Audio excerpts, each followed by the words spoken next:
Salut, c'est Max, bienvenue sur la chaîne. Voici les 5 actions que je veux absolument acheter si et uniquement si leur valorisation chute à un prix attractif. Et on commence avec la première société qui est Adobe. Donc Adobe, c'est un éditeur de logiciels pour la création de contenu. Donc on pense bien évidemment à Photoshop, Illustrator, After Effects ou Premiere Pro par exemple. Et donc pourquoi moi j'ai envie d'investir dans cette société ? Et bien déjà, on va regarder au niveau de ces indicateurs de rentabilité. Regardez à quel point ils sont exceptionnels. Ici, une rentabilité des actifs de 17%, une rentabilité des capitaux propres de 34% et la rentabilité des capitaux investis supérieure ici à 20%. Donc autant dire que pour chaque euro investi, l'entreprise en récupère 20 centimes. C'est tout simplement énorme. Regardez aussi surtout au niveau de sa marge brute, 88%. C'est-à-dire que l'entreprise, une fois qu'elle a payé l'ensemble des frais qui sont liés vraiment à la création des logiciels, il lui reste 88% de son chiffre d'affaires. Ensuite, une fois qu'elle a payé l'ensemble de ses frais, plus de 24% de son chiffre d'affaires qui lui reste en tant que résultat net, ce qui est plutôt pas mal. En revanche, si toi tu es un amateur des dividendes, et bien actuellement l'entreprise n'en verse toujours pas. Et la cerise sur le gâteau, l'entreprise rachète régulièrement ici ses actions. Donc on est à moins 7% au cours des 5 dernières années. Donc autant te dire que toi, en tant qu'actionnaire, si tu investis dans cette entreprise, tu n'es pas dilué. Donc voilà, c'est principalement pour ces raisons que moi j'ai envie de posséder Adobe, que je trouve tout simplement exceptionnel. Maintenant, à quel prix on va pouvoir l'acheter? Parce que comme vous le savez, on ne peut pas réaliser des investissements à n'importe quel prix. Même si l'entreprise est de bonne qualité, il va falloir qu'on trouve un prix d'achat maximal. Donc si on regarde déjà au niveau des analystes, eux, ils s'attendent à une bonne croissance ici de son bénéfice par action, qui va quasiment doubler en 4 années. Et au niveau de son chiffre d'affaires, il passerait de quasiment 22 milliards à 33 milliards, ce qui correspond ici à des croissances supérieures à 10%. Là, on est aux alentours des 10 à 11%. Ok. Donc maintenant, si j'utilise mon outil, donc au niveau de la croissance, moi je vais partir sur du 7, 9, 11. Au niveau des marges, des marges relativement constantes ici, qui étaient aux alentours des entre 27 et 30%, sauf cette année où elles sont un peu plus faiblardes. Donc moi je vais mettre pour le coup du 28, 30, 32. Pour les marges sur le free cash flow, elles sont plus importantes. On va partir nous sur du 38, 40, 42. Au niveau du PR IPCF, ça c'est le PR IPCF que je pense que l'entreprise méritera dans 10 ans, donc à l'issue ici de ma période d'analyse. Vu que c'est une entreprise qui mérite un premium, on va pas se cacher. Moi pour ma part, je pense que Adobe mérite au minimum du 21, 23, 25, 21, 23, 25, hop, on va mettre pour l'instant 9% de rendement comme un indice. Si on analyse, ça va nous donner ces chiffres. Donc moi, je vais vraiment me fier ici sur les marges, sur le free cash flow. Donc actuellement, l'entreprise serait achetable si tu penses que les estimations moyennes ou hautes ici se réaliseront. En revanche, si tu penses aux estimations faibles, si tu penses que les estimations faibles se réaliseront, dans ce cas-là, il faudra attendre que l'entreprise chute à 441 $. Cependant, attention, pour toutes les estimations là que je vais faire lors de cette vidéo, je ne me mets ici aucune marge de sécurité. Donc là, c'est vraiment le prix intrinsèque de l'entreprise. Sauf que je ne vous conseille pas de faire uniquement 9% de rendement. Il est important que vous fixiez des marges. Comme ça, si ces estimations sont mauvaises, dans ce cas-là, grâce aux marges, vous réaliseriez quand même des rendements relativement convenables. Maintenant, la deuxième entreprise qu'on va analyser, ça va être Apple. Qu'est-ce que serait ce classement sans cette entreprise ? Pourquoi je veux investir dans Apple ? Tout simplement, quand on regarde ces indicateurs de rentabilité, rappelez-vous, pour Adobe, ils étaient bons, mais pour Apple, ils sont excellents. Quand on regarde ici, surtout, la rentabilité des capitaux propres, 152%, et la rentabilité des capitaux investis, ici, là, supérieure à 45% et de 55% cette année, ce qui veut dire que pour chaque euro investi, l'entreprise en récupère 55 centimes. Autant dire, quand je vois un ROIC aussi important, ça veut tout simplement me dire que l'entreprise n'a pas besoin de beaucoup de capitaux pour générer énormément de cash et qu'en plus, elle possède ce qu'on appelle un moat, donc cet avantage concurrentiel. Et c'est dans ce genre d'entreprise qu'on veut investir parce que c'est des entreprises qui vont pouvoir croître énormément d'année en année. Ici, des marges brutes de quasiment 46%, ok, et des marges nettes supérieures à 25%, c'est tout ce que l'on aime. Et là, pour le coup, si tu es amateur de dividendes, eh ben, l'entreprise en verse à ses actionnaires. Et pour l'instant, si tu achetais l'entreprise à son prix actuel, tu aurais un rendement de 0,44%.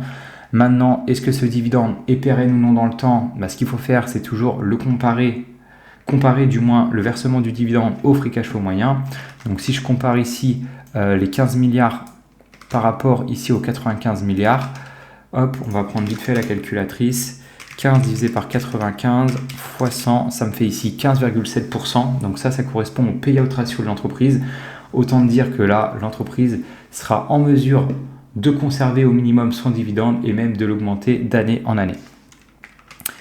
Et en plus, pour couronner le tout, l'entreprise rachète ici régulièrement ses actions. Donc encore une fois, si tu investis dans cette entreprise, tu ne seras pas dilué. Et donc tu auras une part plus importante des bénéfices de la société. Donc c'est parfait. Maintenant, au niveau des analystes, eux déjà, ils s'attendent à une croissance du bénéfice par action, mais pas forcément si important que cela.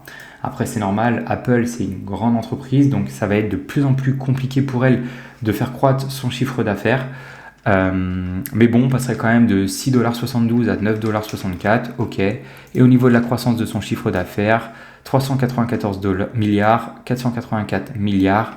Et comme on peut le voir ici, regardez, c'est des croissances du chiffre d'affaires relativement faibles. On est aux alentours, on va dire, des 5%, 4 à 5% annualisés. Ok. Donc maintenant, on va utiliser notre outil. Donc au niveau de la croissance, on va partir sur du 2, 4, 6. Au niveau des marges nettes, des marges qui sont en augmentation au cours des années, donc ça c'est bien. Donc je vais partir moi sur du 23, 25, 27. Au niveau des marges sur le free cash flow, là beaucoup plus constante, aux alentours des 27%, donc on va partir sur du 26, 27, 28. Au niveau du PER et du PCF, donc là autant dire que l'entreprise mérite clairement son premium. 22, 24, 26, 22, 24, 26, et uniquement ici 9% de rendement, on analyse et ça nous donne ces chiffres. Actuellement, l'entreprise Apple semble surévaluée si on tient compte de mes estimations ici. Même pour les estimations ici les plus hautes, donc même en se fiant ici aux marges au free cash flow, si tu achetais l'entreprise à son prix actuel, tu réaliserais qu'un rendement de 7%. Donc autant dire que pour l'instant, moi Apple, j'apprécie cette entreprise, mais elle est bien trop chère à mon sens. Maintenant, la troisième entreprise qu'on va regarder, ça va être Arista Network. Donc Arista Network, si tu ne la connais pas, c'est une entreprise, c'est un équipementier réseau qui vend des équipements réseau pour tout ce qui est data center, cloud computing ou encore pour les supra-ordinateurs. Donc là, pourquoi j'aime cette entreprise?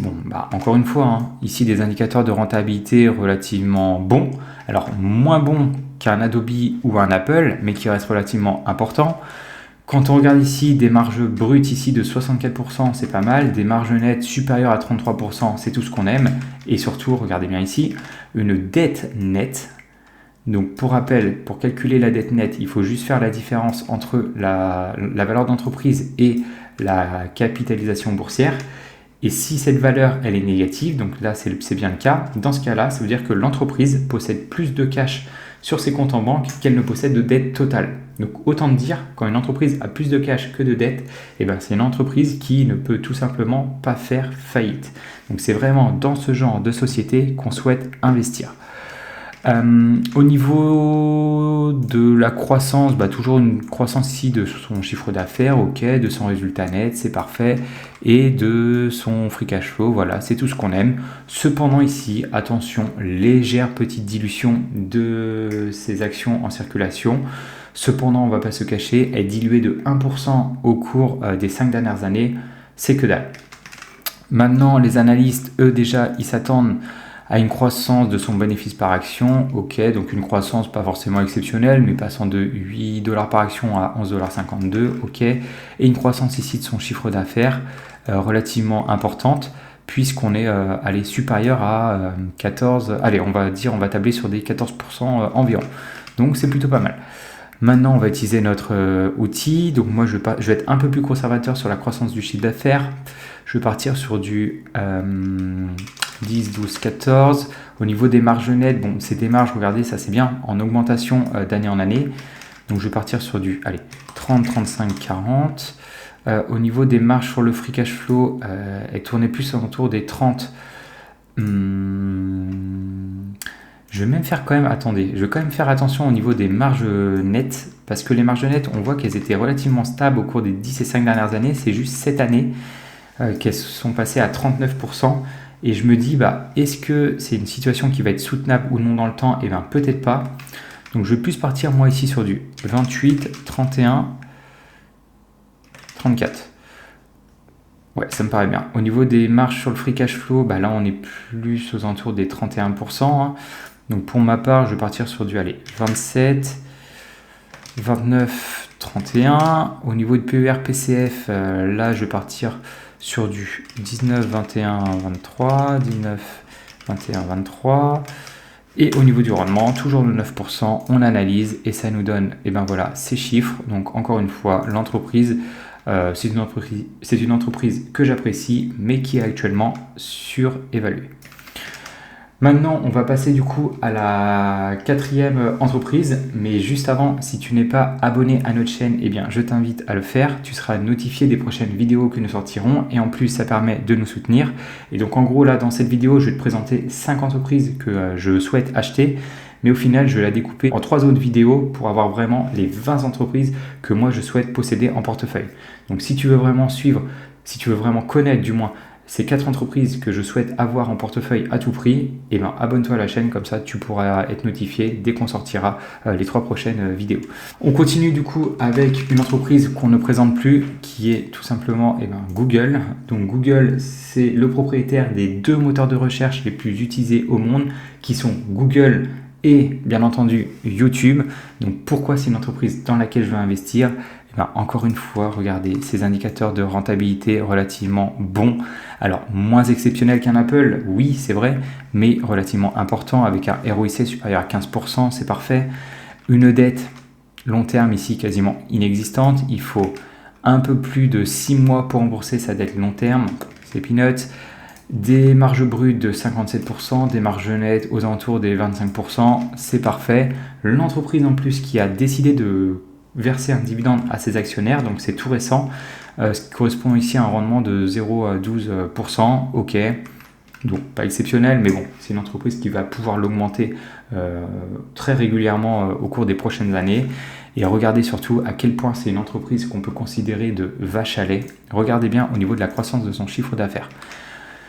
On était il y a 10 ans à 66 milliards. Cette année, on est passé à 307 milliards. Si on regarde, donc ça c'est bien, si on regarde au niveau de son résultat net, 14 milliards, cette année 73 milliards. Et si on regarde au niveau de son free cash flow, ça va être exactement dans la même tendance. On était ici à 12 milliards, cette année 70 milliards.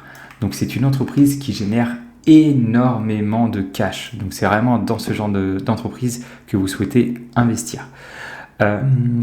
Au niveau des analystes, eux, ils s'attendent. Alors, est-ce que j'avais regardé aussi? Oui. Et en plus, l'entreprise a racheté un peu de ses actions, donc on est à moins 9%, ce qui est plutôt pas mal. Les analystes, eux, ils s'attendent déjà à une forte croissance de son bénéfice par action qui va quasiment doubler là au cours des 4 prochaines années. 1, 2, 3, 4, c'est bien ça. Et au niveau de la croissance de son chiffre d'affaires, il va passer de 356 milliards à 521 milliards, ce qui correspond ici à des croissances annualisé supérieur, on est aux alentours des 9 à 10%. Ok, donc ça c'est bien. Donc maintenant, moi si j'analyse, je vais partir sur du 7, 9, 11. Au niveau des marges, donc c'est des marges en croissance ici d'année en année, ça c'est cool. On va partir sur du 23, 25, 27. Au niveau des marges sur le free cash flow, elles sont un peu plus faiblardes, plus aux alentours des 22%. Donc là pour ma part, je vais mettre du 20, 22, 24, PER, PCF, donc c'est une entreprise qui mérite complètement son premium, 22, 24, 26, 22, 24, 26, hop, et 9% de rendement, on analyse, ça me donne, voilà ces chiffres. Donc actuellement, si tu penses que les estimations hautes ou moyennes se réaliseront, dans ce cas-là, tu peux acheter l'entreprise aujourd'hui à son prix actuel et tu réaliserais au minimum ici un rendement de 10%. Cependant, si tu penses que ce sont les estimations basses qui se réaliseront, dans ce cas-là, il faudrait attendre qu'elles chutent à 140 $, parce que sinon tu réaliserais actuellement qu'un rendement de 6%. Donc autant te dire, ça ne sert à rien d'investir dans une entreprise pour réaliser 6% de rendement. Tu pourrais faire bien mieux en investissant dans un indice comme le S&P 500 par exemple. Donc voilà. Donc actuellement, ouais, Google c'est une entreprise que j'apprécie, c'est juste que moi je la trouve un peu trop surévaluée actuellement parce que comme je vous disais là on se fixe pas du tout de marge de sécurité. Donc voilà, c'est une entreprise que je surveille énormément et si elle chute incessamment sous peu, et ben, je commencerai à rentrer en position dessus. Et enfin, la dernière entreprise qu'on va analyser ensemble, c'est Hershey. Donc Hershey, si tu la connais pas, en gros, c'est une entreprise qui fabrique des confiseries. Donc, c'est une entreprise qui a des forts indicateurs de rentabilité, plus de 20% pour le ROIC, donc ce qui est tout simplement exceptionnel. Des marges de 45%, des marges, donc ça c'était les marges brutes, les marges nettes de 16%, donc un peu plus faiblardes que les autres entreprises, mais bon, 16% ça reste relativement pas mal. Au niveau de la dette, bon, c'est des dettes qui sont un peu moins bien maîtrisées que les 4 autres entreprises que je vous ai présentées actuellement, mais c'est des dettes qui sont tout à fait maîtrisées, moins de 3 années pour rembourser sa dette long terme, donc là, aucun souci à se faire. Et quand on voit ici au niveau de la croissance de son chiffre d'affaires, bon, une croissance de 3 milliards, le résultat net 770 millions, et là 13 millions de son free cash flow. Donc oui, c'est des croissances plus faiblardes que les autres entreprises, mais en même temps, c'est une entreprise qui évolue dans un secteur qui est beaucoup moins porteur que peut l'être la tech par exemple. Donc c'est tout à fait normal. En revanche, le seul point, on va dire, négatif quand même de cette entreprise, ça va être au niveau de son nombre d'actions en circulation là. Tu serais quand même dilué là de 23% au cours des 5 dernières années. Et en fait, si on regarde, cette dilution est liée principalement à ce qu'on appelle ici des stock options. Hop, je vais me mettre en quarterly. Hop, ici. Donc comme vous voyez là, c'est une entreprise qui tourne normalement aux alentours des 205 millions d'actions en circulation. Il y a juste au cours, c'est toujours en juin là, ici 2023 et 2024 où on est monté presque à 260 millions et ça c'est lié du coup au stock option, c'est-à-dire que certains dirigeants de l'entreprise ne sont pas rémunérés sous forme de salaire mais sous forme d'actions. Et donc du coup en fonction de la performance de l'entreprise ils vont avoir plus ou moins d'actions qui vont leur être attribuées et donc c'est pour cette raison que ça fait augmenter du moins ce chiffre. Donc c'est relativement important quand même parce que si on compte, ça correspond quand même à quasiment 25% du nombre d'actions qui sont liées à des stock options. Mais bon, ça me fait pas plus peur que cela honnêtement. Maintenant, au niveau des analystes, bon, ils s'attendent à une croissance de son bénéfice par action, donc des croissances relativement modérées. Allez, on est aux alentours des 4-5%. Et au niveau de son chiffre d'affaires, bah là, pareil, hein, des croissances qui tournent plus aux alentours des 3-4%. Ok. Donc maintenant, nous, on va mettre ici du 1, 3, 5 pour les analyses. Au niveau des marges, bah, des marges qui ont augmenté cette année aux alentours des 16%. Là, donc c'est plutôt pas mal. Donc, on va partir sur du 15, 16, 17. Les marges sur le free cash flow sont un peu plus grandes. Donc, on va partir sur du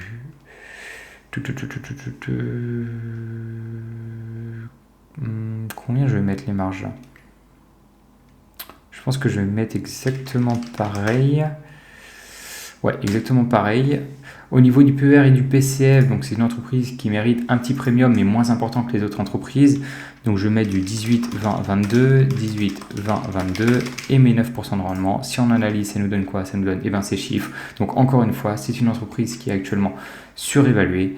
Donc voilà, c'était la présentation de ces 5 premières entreprises que moi je souhaite posséder en portefeuille. N'hésite pas toi à me dire dans les commentaires ce que tu en penses. Est-ce que c'est des entreprises sur lesquelles tu aimerais bien investir ou pas du tout? Et encore une fois, n'hésite pas à lâcher un petit like, ça permet de soutenir la chaîne et à t'abonner si tu veux voir dans les prochaines vidéos les 15 autres prochaines entreprises que je vais te montrer, que je souhaite absolument posséder en portefeuille. C'était Maxime, dans tous les cas on se retrouve dans une prochaine vidéo. Ciao!